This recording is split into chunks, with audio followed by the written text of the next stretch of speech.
So again I want to say, నేను ఎవరిని blame చేయట్లేదు. ఇప్పుడు ఒక పర్టికులర్ పర్సన్ హైపోథెటికల్గా ఉన్నాను అనుకున్నాం, నా మీద ఒక చేసి నన్ను హెరాస్ చేయడానికి ఒపీనియన్ పవర్లో ఉన్న అతను చేస్తున్నాడు అనుకున్నాం.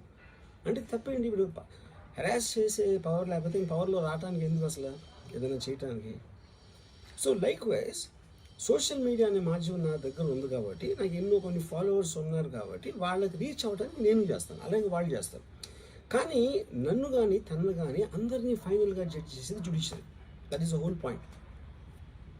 మీకున్న ఒక నాన్ క్లారిటీ ప్రాసెస్లో వాట్ ఈజ్ టూ మచ్ అనేది ఎవరు చెప్తారు, ఎప్పుడు చెప్తారు, ఎలా చెప్తారో అది ఎక్కడ రాసి ఉంది.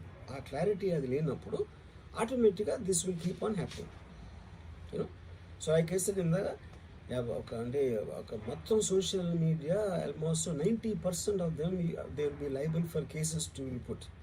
ఏంటంటే పొద్దున్న లేస్తే అందరూ చేసేది అదే, ఎవరో ఒకరిని తిట్టడం, ఎవరో ఒకరిని ఇది చేయడం, ఎవరో ఒకరి మీద ఒపీనియన్ ఇవ్వడం, ఎవరో ఒకరి పర్సనల్ లైఫ్లోకి వెళ్ళిపోవడం. అది తప్పిస్తే సోషల్ మీడియాలో ఇంకేం చేస్తారు అసలు?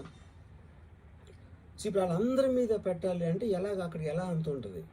ఇంకోటి, దాని అర్జెన్సీ ఏంటి, దాని ఇంపార్టెన్స్ ఏంటి, ఎంత అంటే ఇప్పుడు మర్డర్ కేసులు, టెర్రరిజం కేసులు, ఇలాంటి దానికి ఒక సీరియస్ క్రైమ్స్కి ఉండాల్సిన పోలీసు సంవత్సరం క్రితం పెట్టిన ట్వీట్ కోసం అతను he didn't reply properly are he didn't reply అన్న ఒక్క దాని బేసిస్ మీద ఒంగోలు నుంచి పోలీసులు వచ్చేసి అది చేశారు అంటే I'm not able to understand the police priority ఏంటని. నేను పోలీసుని బ్లేమ్ చేయట్లేదు, I'm tracking with the system, I'm not talking about the particular police officers. Ongole police officer మాట్లాడలేదు. So is there a system in place for that? Priority of importance అనేది ఉంటుంది కదా ఎక్కడో చోట.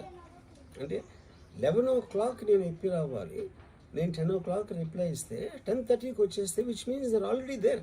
అంటే అన్ని పనులు వదిలేసి ట్వీట్ పెట్టిన వాళ్ళ మీద వస్తే I really don't understand the context honestly, you know. So అందుకని ఇప్పుడు ఇది నాది క్వశ్చన్ కాదు. రామ్ గోపాలనో ఒకడు ఎవడో ఉన్నాడు అటు పెట్టాడు, ఇంకోటి ఎవడో సబ్బారావు పెట్టాడు, అప్పారావు పెట్టాడు.